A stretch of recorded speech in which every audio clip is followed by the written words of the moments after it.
Jemaat yang dikasihi oleh Tuhan, hari ini kita akan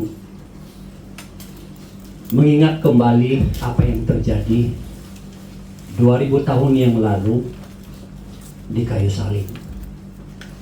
Dan biarlah perenungan ini kembali membangkitkan hati kita,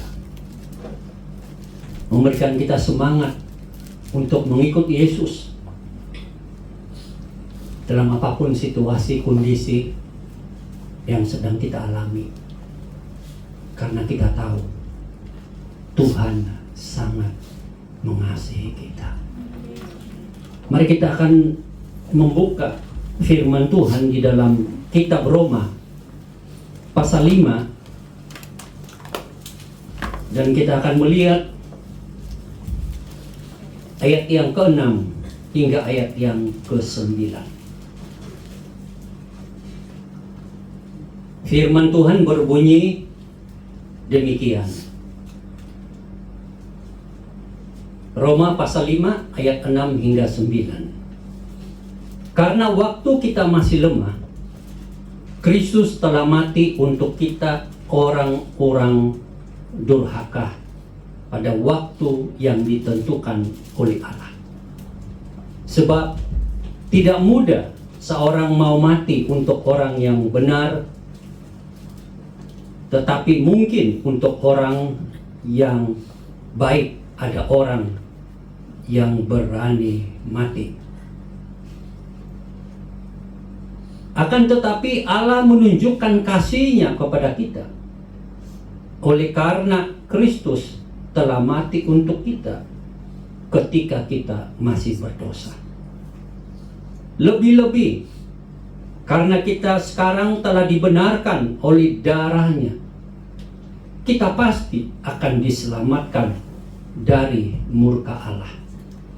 Demikian jauh pembacaan firman Tuhan. Berbahagialah kita yang mendengar, menyimpan dan memelihara firman-Nya di dalam hati kita. Di dalam kehidupan kita ada banyak pengalaman pahit yang kita alami. Kita menyukainya atau tidak, kepahitan itu menimpa begitu saja. Jalan hidup kita tidak mudah. Kita jalan di atas kerikil yang tajam, hati kita tertusuk oleh derita yang panjang. Atau tanjakan tinggi yang kita usahakan supaya bisa selesai dengan kekuatan dan kemampuan kita. Tetapi kita selalu kecewa dan putus asa. Begitu banyak jalan hidup yang membuat kita kecewa dan putus asa.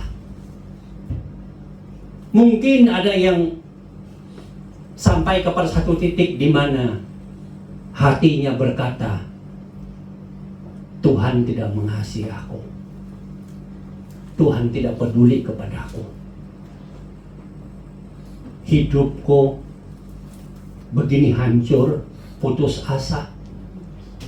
Hatiku terluka, kecewa, masalah demi masalah datang tidak henti.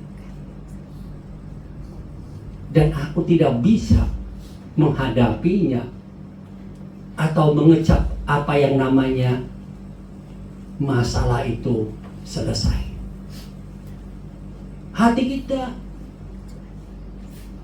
di titik tertentu berkata, Tuhan sudah membiarkan saya. Tuhan sudah meninggalkan saya. Tapi sesungguhnya firman Tuhan tidak pernah berkata bahwa Allah meninggalkan kita sebagai anak-anak-Nya. Bukankah Kristus telah berjanji bahwa aku sekali-kali tidak akan membiarkan engkau dan aku sekali-kali tidak meninggalkan engkau. Tapi nyatanya hati manusia selalu saja merasa ditinggalkan, dibiarkan saat-saat pengalaman derita, masalah yang bertubi-tubi datang kepadanya. Semua masalah kehidupan ini saudara dan saya suka atau tidak, ini adalah akibat dari dosa Adam dan Hawa. Saat Tuhan menciptakan Adam dan Hawa, manusia yang pertama itu, mereka begitu sempurna secara fisik. Tidak akan ada masalah apapun yang mereka hadapi.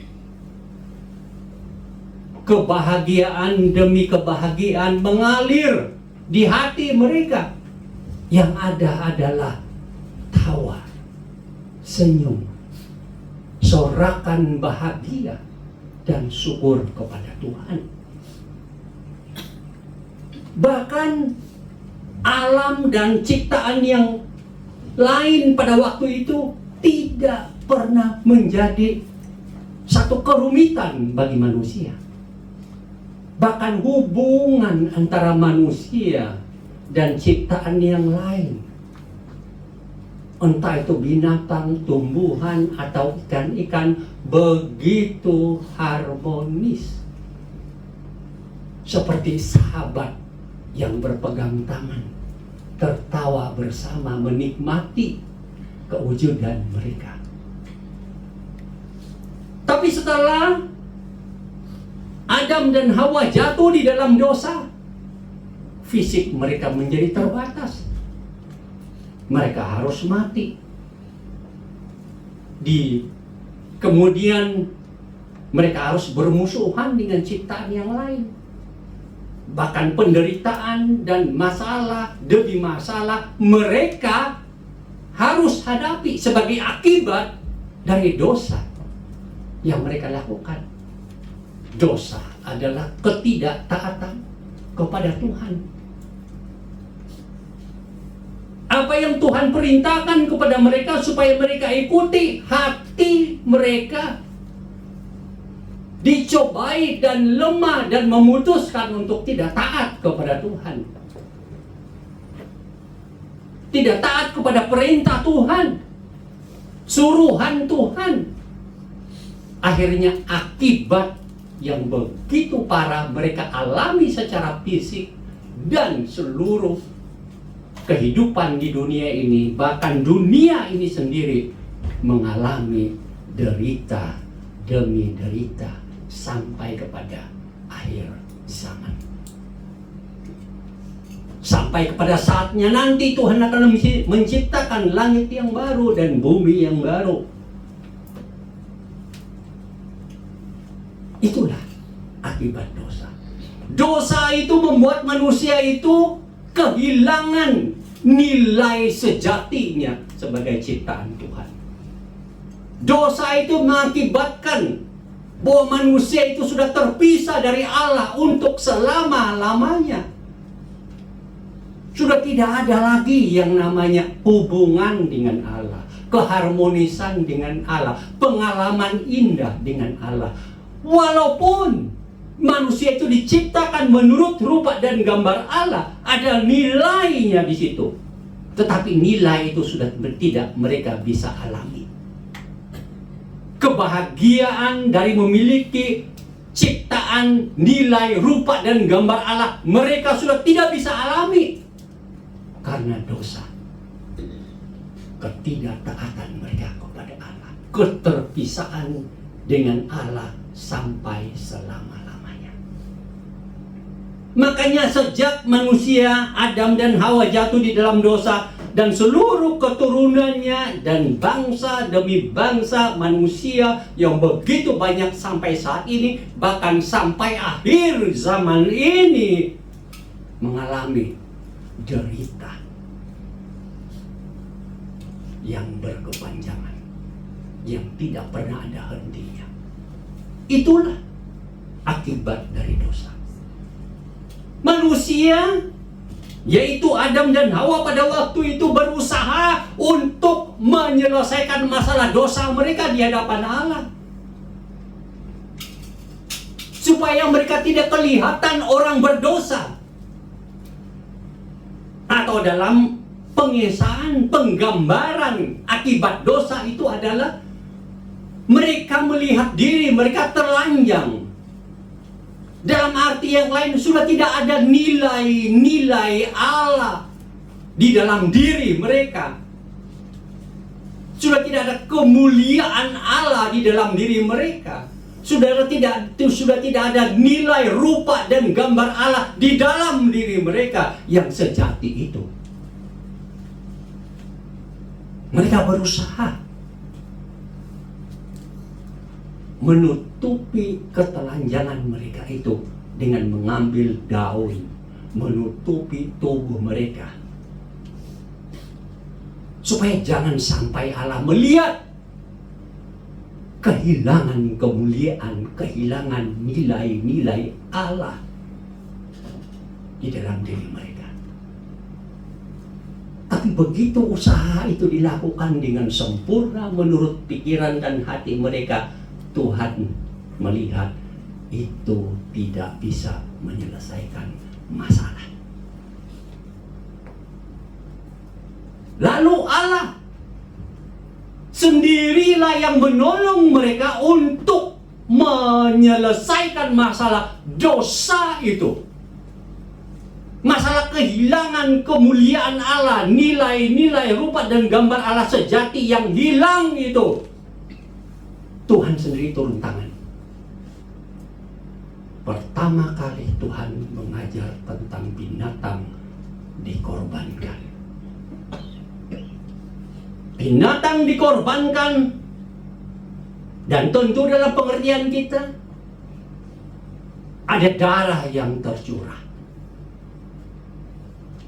Kulit binatang dijadikan pakaian untuk menutupi mereka, dalam pengertian bahwa di dalam tubuh kulit binatang itu ada darah yang tercurah yang kemudian menutupi sementara dosa dan kejahatan Adam dan Hawa, supaya tak kala Allah yang kudus, yang murka terhadap dosa itu melihat Adam dan Hawa, Tuhan melihat bahwa kemurkaannya itu tertimpa kepada binatang yang dikorbankan itu, dan bukan kepada Adam dan Hawa.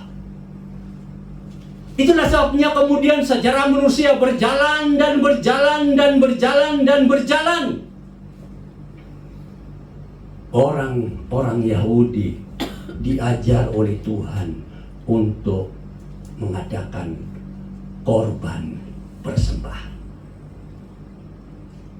Korban persembahan adalah binatang itu dikorbankan, dan orang yang mewakili keluarga menumpangkan tangannya dan darahnya dipercikkan supaya dia dan seluruh keluarganya ditutupi oleh darah itu sendiri, supaya murka Allah tidak langsung jatuh dan kena kepada mereka sebagai manusia berdosa, tetapi kena kepada darah domba itu.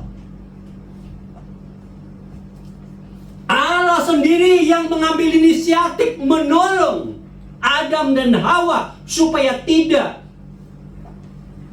kena pancaran murka Allah itu melalui pengorbanan, dan orang-orang Yahudi tidak kena murka Allah itu langsung melalui pengorbanan. Itu adalah cara Allah. Manusia berusaha menutupi dosanya, tapi tidak bisa menutupinya. Lalu Allah datang bertindak. Itu adalah kewujudan kasih-Nya. Itulah sebabnya di dalam firman Tuhan yang kita baca tadi dikatakan bahwa kita itu lemah, tidak ada kemampuan untuk menyelesaikan masalah dosa kita. Kita adalah orang-orang durhaka terhadap Allah. Kedurhakaan dosa kita manusia itu begitu dahsyat, sehingga kita hanya layak masuk neraka, dihukum dalam api neraka selama-lamanya tanpa ampun. Kalau saudara dan saya, manusia lainnya yang durhaka dan berdosa ini masuk neraka, itulah akhir hidup selama-lamanya. Sudah tidak ada jalan penyelesaian. Tidak ada. Dalam ajaran Alkitab orang Kristen, tidak ada orang yang dari neraka kemudian keluar dan menuju surga. Itu tidak pernah diajarkan di dalam ajaran Kristen. Makanya selagi hidup, kita harus buat pilihan yang wajar. Dan kalau Tuhan sudah memilih engkau dan saya, dan engkau meresponinya untuk percaya dan menerima Yesus sebagai Tuhan dan Juru Selamatmu, maka engkau diampuni dari segala dosa. Oh, manusia berusaha dengan segala macam cara untuk menutupi dosanya. Itu saja cara yang dia bisa lakukan. Manusia tidak mampu menghapus dosanya. Dia hanya bisa menutupinya. Makanya banyak di antara kita dan orang-orang di luar sana yang berkata, aku mau buat yang terbaik bagi orang lain, supaya Tuhan melihat dan berkenan kepadaku. Karena toh ada kebaikan di dalam diriku. Tapi Tuhan kita tidak seperti itu. Tuhan tidak bisa melihat kebaikan dari orang yang berstatus manusia berdosa. Tuhan tidak melihat kebaikan yang dilakukan oleh orang berdosa. Bukankah itu sering yang terjadi dalam pikiran kita juga? Saat temanmu atau orang di sekitarmu yang berbuat jahat dan lukamu itu tertancap begitu parah dan derita begitu besar engkau hadapi. Mungkin karena engkau ditipu, mungkin karena engkau diambil kesempatan supaya dia diuntungkan dan engkau hancur. Kemudian satu saat tidak tahu apa yang terjadi, dia mau buat sesuatu yang baik kepadamu. Mungkin dia membelikan makan pagi yang Anda sukai, mungkin makan siang yang sederhana. Oh, mungkin dia berani dan berkata, ayo kita ke KFC, saya yang membayar semua. Tetapi hati saudara yang sudah terluka, hancur dan dirugikan begitu besar itu tidak akan pernah menghargai kebaikannya. Yang saudara lihat adalah begitu dahsyat kejahatannya yang membuat hatimu begitu hancur dan menderita. Dan engkau tidak akan bisa melupakan itu sampai akhir hayatmu. Bahkan kutukan demi kutukan engkau akan lancarkan. Itu sangat manusiawi sekali. Tidak ada kebaikan yang saudara bisa lihat dari orang yang berbuat jahat kepadamu, bukan? Itulah status orang jahat. Dan itu juga status orang berdosa di hadapan Allah. Apapun kebaikan yang dia lakukan tidak pernah menyenangkan dan diterima oleh Allah. Engkau tetap orang berdosa. Dan engkau layak satu-satunya tempat yang sesuai bagimu, neraka jahanam selama-lamanya. Jadi manusia berusaha membuat suatu kebaikan untuk menutupi, tapi tetap tidak bisa. Tidak ada yang namanya manusia berdosa punya kemampuan untuk menghapus dosanya. Tidak ada. Yang namanya manusia berdosa tidak ada kemampuan. Yang dia mampu adalah terus menerus sebagai manusia berdosa, berbuat dosa, dan berbuat dosa, dan berbuat dosa, dan masuk neraka. Itu saja. Jadi jawab saudara, jangan sombong kalau sudah berbuat baik kepada orang lain, kepada keluargamu, kepada teman-temanmu, kepada majikanmu. Kebaikan itu tidak pernah dihitung oleh Allah kalau engkau masih manusia berdosa. Saya sudah berbakti kepada keluargaku. Oh yes, itu wajib. Tapi kalau engkau pakai itu untuk mengukur kebaikan yang engkau sudah lakukan supaya Allah terima, minta maaf. Engkau melakukan suatu kebaikan apapun yang engkau hargai dan muliakan sebagai orang berdosa di hadapan Allah, Tuhan akan katakan engkau tetap orang berdosa. Oh, mungkin engkau katakan, bagaimana kalau saya beragama saja? Siapa tahu Tuhan itu melihat saya, memuji-mujinya dengan lagu-lagu rohani, merenungkan dan menghayati ajaran-ajaran rohani, bahkan hidup sesuai dengan tradisi yang diajarkan oleh gereja itu. Semoga Tuhan berkenan kepada aku.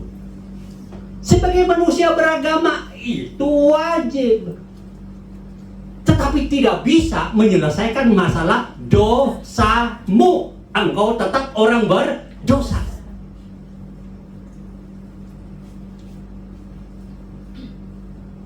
Artinya apa? Tidak ada manusia berdosa dapat menyelesaikan, menghapuskan dosanya. Tidak ada. Makanya firman Tuhan yang sudah kita baca tadi, akan tetapi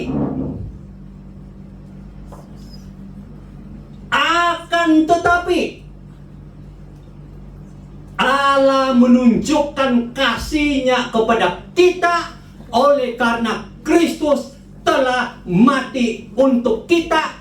Apa? Ketika kita masih berdosa.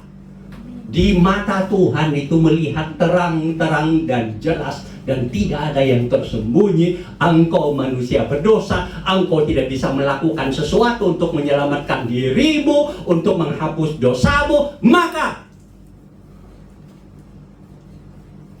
Yesus yang ada di surga, yang menikmati kemuliaan sebagai Allah, sebagai Tuhan itu, firman Tuhan katakan, Dia meninggalkan surga, mengosongkan dirinya, datang ke dalam dunia menjadi seperti kita untuk menderita dan mati di atas kayu salib. Untuk apa?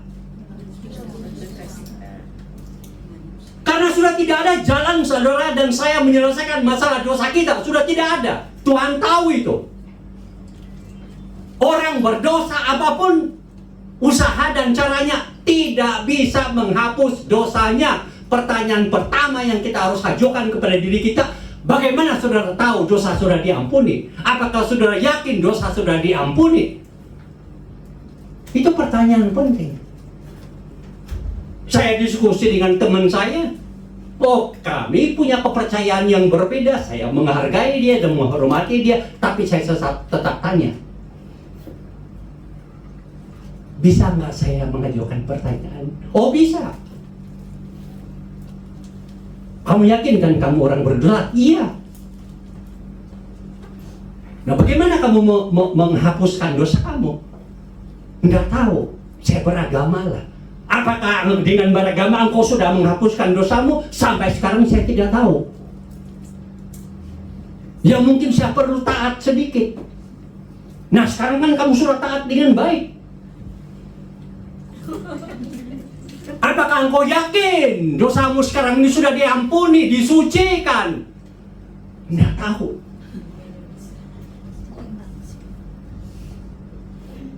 Mungkin harap-harap.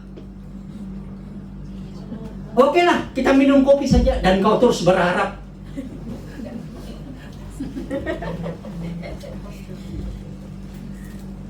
Tetap kawan, enggak apa-apa. Senyum.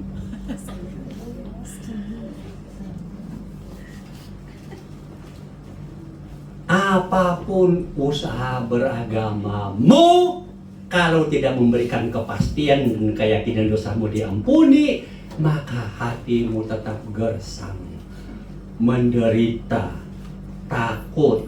Bagaimana kalau aku mati? Bagaimana kalau nafasku habis? Bagaimana? Umurku sudah mulai menandakan tanda-tanda akhir. Oh bagaimana?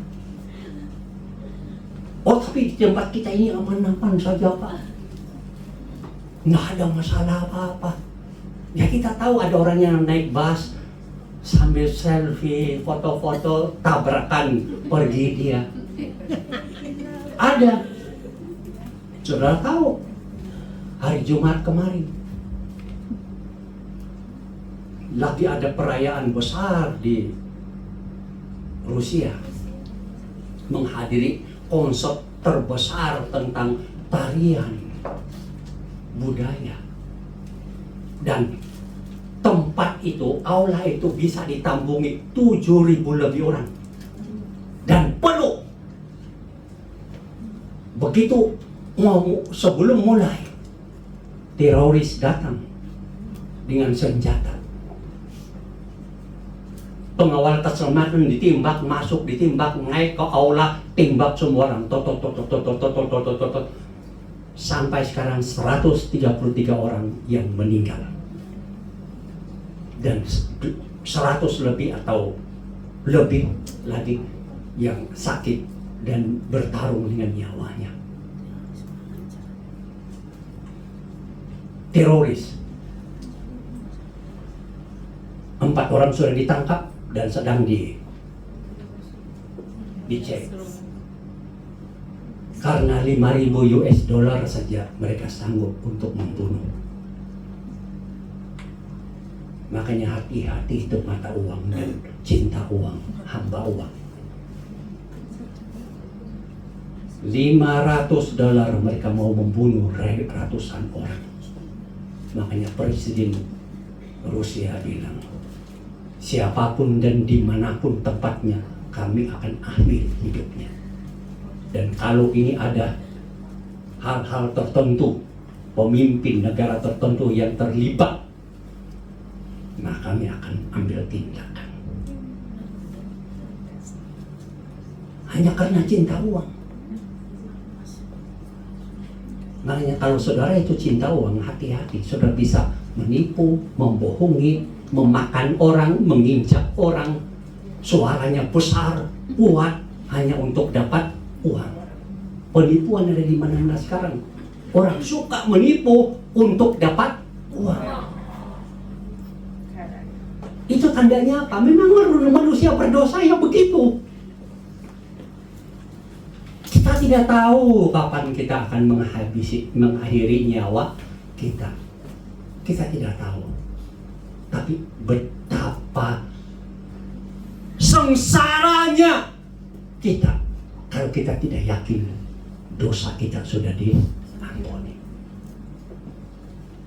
dosa sudah dihapuskan. Karena dosa yang melayakkan kita langsung masuk neraka dan selama-lamanya lagi. Usaha manusia beragama apapun tidak bisa menutupi, berbuat apapun kebaikan tidak bisa menutupi, apalagi menghapuskan, tidak bisa. Maka Akan tetapi Allah menunjukkan kasih-Nya. Allah sendiri yang ambil inisiatif, karena Tuhan sudah tahu manusia siapapun dia tidak bisa menyelesaikan masalah dosa. Tuhan turun tangan. Wah, ini kasih yang luar biasa, saudara. Tidak ada. Kita pernah dengar dalam ajaran mana-mana pun Tuhan sendiri turun menyelesaikan masalah dosa kita, menghapus dosa kita. Hanya apa yang diajarkan di Alkitab, Yesus turun ke dunia dan mati di atas kayu salib. Untuk apa? Untuk menyelesaikan masalah dosa. Bagaimana maksudnya itu? Bagaimana kematian Kristus di kayu salib kok bisa menyelesaikan masalah dosa saya? Dalam keadilan Allah, dosa itu harus dihukum. Orang berdosa harus dihukum dalam neraka. Orang bersalah kalau di dunia ini melakukan kriminal harus ditangkap dan dihukum. Jadi orang berdosa ini harus dihukum. Jadi dosa dan murka Allah harus jatuh ke dalam dosa itu, menghancurkan dosa itu. Karena Tuhan murka kepada dosa-dosamu, awas yang masih ada gudang dosa yang belum dibereskan. Murka Allah bersinar siang malam ke atas dirimu.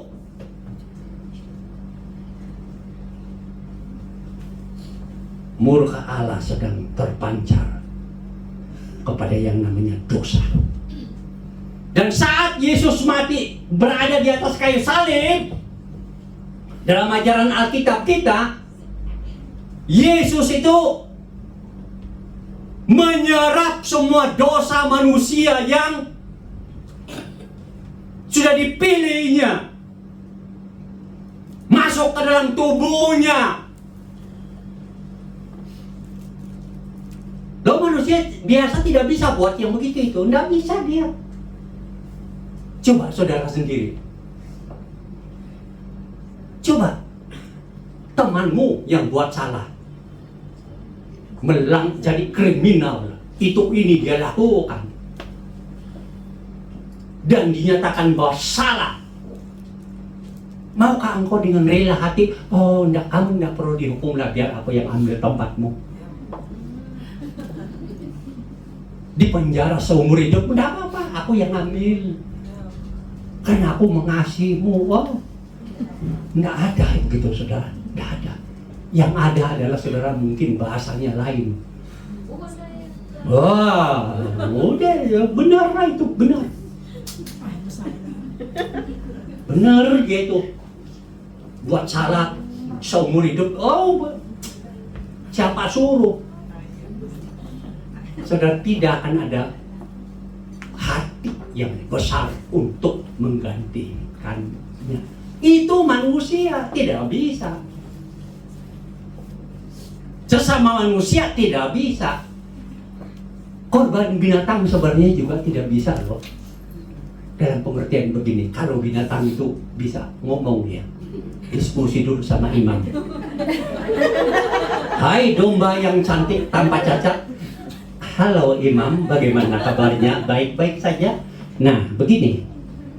Ini kan ada keluarga ini dan orang ini, supaya dia sementara ditutupi dosanya, supaya murka Allah itu tidak jatuh ke dia tapi jatuh ke kamu. Jadi kamu harus disembelih, dikorbankan. Bagaimana menurut pendapat kamu? Oh, kalau menurut saya ini kejam, tidak masuk akal menurut saya. Dia yang berdosa, kok saya yang nah, di mana logikanya, Pak Imam? Di mana? Nah, imam kan orang Yahudi kan ada imamnya yang tugasnya itu kan. Bagaimana logikanya? Diskusi dulu. Ya, saya juga nggak ngerti lah ini. Coba besok pagi kita sambung lagi diskusinya.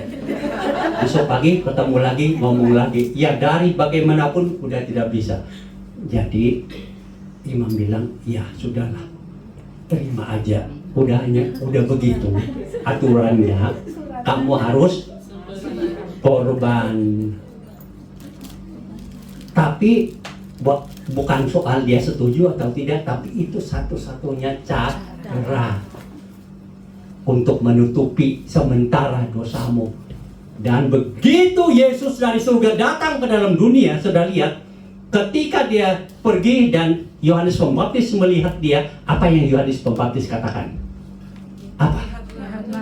Lihatlah anak domba Allah yang datang menghapus dosa dunia. Loh, dari mana ini Nabi Yahya ini kok bisa lihat begitu?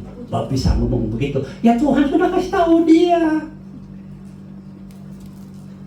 Nabi Yohanes, dalam bahasa Melayu Nabi Yahya, udah dikasih tahu bahwa memang itu anak domba Allah. Apa maksudnya? Ya selama ini kan domba yang dikorbankan. Nah itulah Yesus yang dikorbankan. Dan Yohanes bilang, apa itu?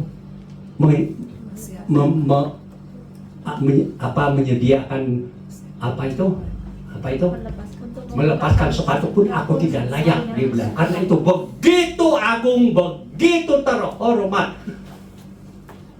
Allah sendiri turun di dalam diri Yesus. Firman-Nya. Bukankah firman Tuhan katakan pada mulanya adalah firman. Firman itu bersama-sama dengan Allah. Dan firman itu adalah Allah. Dan firman itu menjadi manusia.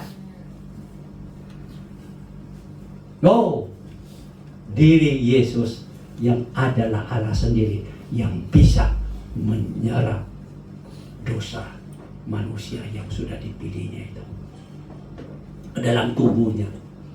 Dan begitu diserap semua di dalam tubuhnya, segala dosa umat manusia dulu, sekarang, dan selama-lamanya, termasuk dosa Adam, di dalam tubuhnya, pada saat itulah murka Allah bercahaya dengan terang benderang seperti sinar matahari yang terpanas yang pernah ada, jatuh ke tubuh Yesus untuk menghukum dosamu, dosaku, dosa umat manusia yang kemudian nanti percaya kepada Dia. Dosa itu sudah terhukum di dalam tubuh Yesus. Beres. Sudah beres. Tapi keberesan dosamu, dosaku, dosa manusia adalah saat dia percaya dan menerima Yesus menjadi juru selamat dan Tuhannya. Kalau kita percaya dan menerima Yesus sebagai Tuhan dan juru selamat kita, dosa kita dihapuskan. Bukan saja diampuni, dihapuskan. Jadi status berdosa kita berubah dari orang berdosa menjadi orang yang dibenarkan. Jadi begitu Tuhan lihat saudara dan saya yang sudah percaya Yesus, Tuhan tidak melihat orang berdosa. Wajahmu bukan wajah orang berdosa.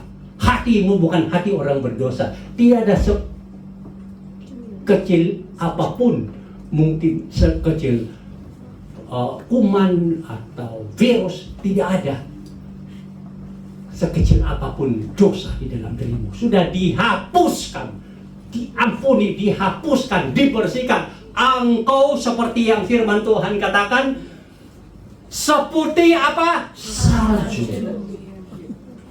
Jadi di mata Tuhan itu, Yesus hadir di hatimu, Tuhan melihatmu itu seperti salju.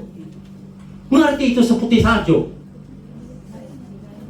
Dulu waktu main-main di sekolah kan ada. Di meja, taruh gelas, taruh air, taruh ink, ya kan? Tinta. Hitam semua. Biru semua. Lalu ada anak yang lain yang bilang, tak buat mujizat. Lalu dituang apa? Baiklin. Tuang apa? Ya, kloro. Terus dia begini. Putih semua. Seputih air yang tadinya. Hebat nggak itu? Hebat. Makanya saudara lihat yang suka lihat real itu, kan ada satu ibu orang Chinese, ada anaknya, ibunya bilang begini, ini gelas, terus dia taruh apa? Tinta. Dia bilang, kalau kamu bisa kasih putih semua ini sejernih seperti sebelumnya, ini 100, saya kasih. Betul? Anak kecil itu bilang, anaknya konten lah ini, tapi memang kreatif. Betul? Betul. Oke, tunggu dulu. Lalu dia masuk, dia ambil cairan, bukan cairan, tapi kayak tepung, tapi mungkin di dalamnya seperti Baiklin gitu loh, atau soda. Diambil, ditaruh. Terus dia begini sambil ibunya. Benar kamu bisa. Anak udah begitu. Putih semua, dapat 100. Tapi apa yang saya mau katakan ini supaya pikiran kita itu ngerti lah apa artinya itu seputih salju. Begitu kita percaya kepada Yesus dan menerima Yesus, dosa kita diampuni, dihapuskan di hadapan Allah. Engkau bukan orang berdosa lagi. Engkau adalah orang yang dibenarkan oleh Allah. Makanya engkau menjadi milik Allah selama-lamanya, layak bersekutu dengan Allah, layak berdoa kepada Allah, layak berserah kepada Tuhan, layak masuk surga karena engkau sudah seputih salju. Oh, hanya Yesus yang dapat memberikan pengampunan dan membuat dirimu berubah dari status orang berdosa menjadi orang yang dibenarkan, dari manusia berdosa dibenarkan. Engkau seputih salju di mata Allah karena dosamu pun sudah dibereskan oleh kematian Yesus yang menanggung dosa-dosamu. Itu semua adalah bukti kepada kita bahwa Allah itu sangat mengasihi kita. Kasih Allah itu begitu besar, tanpa syarat. Engkau dan saya orang berdosa, tapi sementara berdosa Tuhan turun tangan untuk memberikan penyelesaian. Tapi penyelesaian itu tidak mudah, harus melalui salib. Dengan mengerti kasih Allah yang begitu besar ini, tidak ada alasan kita untuk bersedih. Tidak ada alasan kita untuk ngomel sama Tuhan. Tidak ada alasan kita bilang, aduh, Tuhan tidak suka saya, Tuhan tidak senang saya, Tuhan tidak mau tolong saya, mungkin Tuhan itu tidak ada. Wah, bahasanya itulah ngutuk-ngutuk. Kalau saya Tuhan atau kalau saudara Tuhan, langsung saudara kasih halilintar turun biar orang itu hangus jadi hitam-hitam misalnya. Ya kan, udah dikasih nafasmu saja Tuhan kasih, tapi ngomelnya tuh minta ampun sama Tuhan, tidak peduli sama Tuhan. Memang orang berdosa begitulah. Sudah dikasih kebaikan tetap jahat. Ada orang begitu kan? Kita berbuat baik kepada dia, dia jahat dari dulu, sekarang dan selama-lamanya. Heran kita itu. Memang kalau keturunan berdosa ya begitulah. Tidak bisa berubah. Heran. Ya manusia begitu. Tidak bisa dibuat apa-apa. Tapi dalam keadaan kita yang jahat, penuh dosa, manusia berdosa yang tidak bisa menyelesaikan masalah kita, Tuhan mengasihi kita dan mengutus Yesus datang ke dunia, dan Yesus rela mati di atas kayu salib untuk saudara dan saya orang berdosa. Makanya firman Tuhan mengatakan, akan tetapi Allah menunjukkan kasih-Nya kepada kita oleh karena Kristus mati untuk kita manusia berdosa. Kasih. Pasti di antara kita ini sekarang ini sedang mengalami masalah yang berbeda-beda, bukan? Engkau punya masalah dengan suamimu, engkau punya masalah dengan anak-anakmu, engkau punya masalah dengan orang tuamu, engkau ada masalah dengan bosmu, engkau ada masalah dengan teman-temanmu, engkau ada masalah yang orang lain lakukan kepadamu, ada masalah yang karena engkau melakukan sesuatu maka timbal baliknya begitu dan engkau bermasalah. Ada yang engkau tidak tahu kenapa, masalah penyakit yang tidak pernah mengerti, tidak pernah mengerti keadaan kita. Dia suka-suka datang saja. Kadang kita marah tapi dia tetap saja sayang kepada kita. Yang namanya penyakit ya begitu. Ya kan? Aku sayang kepadamu, aku tinggal di dalam dirimu. Namanya setia sahabat ya begitu. Lah kalau apa itu sampai kita merasa hidup ini tidak berharga. Nggak masalah apapun, kehilangan orang yang kita kasih, semuanya menjadi satu situasi membuat hati kita itu guna-gulana, khawatir, takut, menderita, tidak bahagia dan sebagainya sudah tidak berharga. Dan kadang kita melihat jendela ada jalan terakhir yang harus kita pilih dan sebagainya. Dan saudara, di saat-saat seperti itu, mari saya mengajak saudara dengan apa yang kita pelajari hari ini. Ingat bahwa Tuhan sangat mengasihi dirimu. Dia dari surga datang ke dunia, menderita dan mati di atas kayu salib untuk mengampuni, menghapuskan dosamu dan menjadikan engkau orang yang dibenarkan di hadapan Allah, menjadi anak-anak Allah dan menjadikan tempatnya di surga. Jangan khawatir dan takut. Aku akan pergi ke surga dan menyediakan tempat bagimu, kata Yesus. Dan setelah itu aku akan turun kembali dan bawa kamu satu-satunya ke surga. Kenapa saudara bisa dibawa? Karena saudara sudah seputih salju, karena percaya kepada Yesus. So, hari ini ambil keputusan di dalam dirimu. Aku sudah percaya kepada Yesus. Aku mengikuti Yesus sepanjang hayatku karena hanya Dia yang dapat mengampuni dosaku. Hari ini aku telah mendengar firman Tuhan dan aku memutuskan untuk percaya dan menerima Yesus menjadi juru selamat dan Tuhanku, supaya dosaku diampuni, dihapuskan, dan aku menjadi seperti salju, dan aku berkenan di hadapan Allah, dan aku mati nanti akan Tuhan Yesus datang bawa aku masuk ke surga. Buat keputusan ini kalau Tuhan berbicara kepadamu, buat keputusan ya, aku mau percaya sekarang dan ikut Yesus. Inilah keputusanku. Karena sudah tidak ada siapa-siapa yang bisa menolong aku menghapus dosaku, hanya Yesus. Amin. Mari kita berdoa.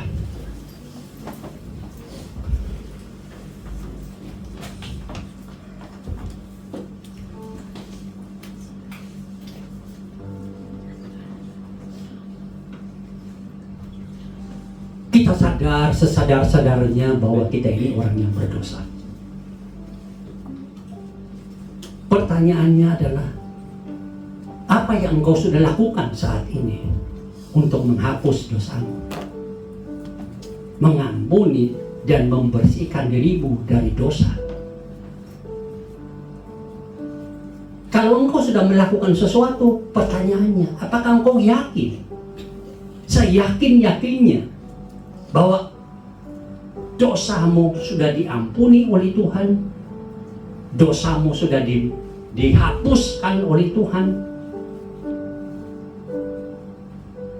engkau sudah menjadi seputih salju, engkau sudah dibenarkan oleh Allah? Yakinkah? Jangan buang waktumu untuk mencari-cari penyelesaian di dunia ini. Engkau tidak akan dapat. Tidak ada jalan lain. Tuhan tahu. Itulah sebabnya, karena kasih-Nya Yesus datang ke dalam dunia ini dan mati di atas kayu salib untuk menyerap semua dosamu dan menerima murka Allah itu, supaya terjadi titik akhir dari penyelesaian dosa. Dosa sudah dihukum dengan keadilan Allah dan selesai. Itu yang terjadi di atas kayu salib. Dan saat kita menerima Yesus sebagai juru selamat dan Tuhan kita, semua dosa kita Tuhan ampuni, Tuhan hapuskan. Sudah selesai. Sudah tidak ada hukuman. Engkau menjadi seputih salju di hadapan Tuhan. Bersih. Tidak ada noda dan titik-titik dosa. Engkau sudah dibenarkan. Dan saatnya nanti engkau akan bersama-sama dengan Tuhan di surga selama-lamanya. Firman Tuhan mengatakan tidak ada penghukuman neraka bagi mereka yang sudah percaya kepada Yesus. Di dalam Yesus kamu sudah memiliki penebusan kamu, yaitu pengampunan dosa, penghapusan dosa. Bersyukurlah kalau engkau sudah mengambil keputusan percaya Yesus, menerima Dia menjadi juru selamat dan Tuhanmu. Bagi saudara yang hari ini setelah mendengar uraian firman Tuhan ini mau mengatakan, aku mau percaya kepada Yesus supaya dosaku diampuni dan aku dibersihkan, dihapuskan segala dosaku, supaya aku menjadi seputih salju dan aku layak masuk ke dalam kerajaan surga. Kalau itu keinginanmu, ikuti doa ini di dalam hatimu. Doa ini adalah doa untuk menerima, percaya Yesus, mengundang Dia masuk ke dalam hatimu menjadi juru selamat dan Tuhanmu. Doanya adalah sebagai berikut. Ikuti. Tuhan Yesus, aku membuka pintu hatiku dan menerima Engkau menjadi juru selamat dan Tuhanku. Terima kasih karena mati di atas kayu salib untuk mengampuni dan menghapuskan segala dosaku. Kuasailah hatiku. Jadikanlah aku pengikut Yesus yang baik selamanya. Setelah saudara mengikuti doa itu, ada 5 hal yang saat ini sudah terjadi di dalam hatimu, di dalam hidupmu, di dalam dirimu. 1, Tuhan Yesus ada di hatimu. Engkau menjadi anak kesayangan Tuhan. Semua dosamu sudah dihapus oleh Tuhan, sudah diampuni. Engkau sudah menjadi seputih salju. Engkau menjadi manusia baru di hadapan Tuhan, menjadi anak-anak kesayangannya. Dan saat engkau mati nanti, engkau layak dan pasti masuk surga. Karena firman Tuhan katakan, saat percaya kepada Yesus, maka engkau diberikan hak oleh Tuhan masuk ke dalam kerajaan surga. Tuhan, terima kasih untuk uraian firman-Mu yang menolong kami mengingat betapa besar kasih-Mu kepada kami. Di saat kami tidak berdaya, tidak mampu menyelesaikan masalah dosa kami, tidak mampu menghapus dosa kami, Engkau datang ke dalam dunia ini ya Yesus, menderita dan mati di atas kayu salib demi kami, demi menolong kami, demi menyelamatkan kami dari murka Allah, dari hukuman neraka. Terima kasih Tuhan. Biarlah ini memberikan kami kekuatan untuk melewati apapun situasi hidup saat ini, karena kami tahu Tuhan begitu besar kasih-Mu kepada kami. Terima kasih Tuhan. Di dalam nama Tuhan kami Yesus Kristus kami sudah berdoa. Amin.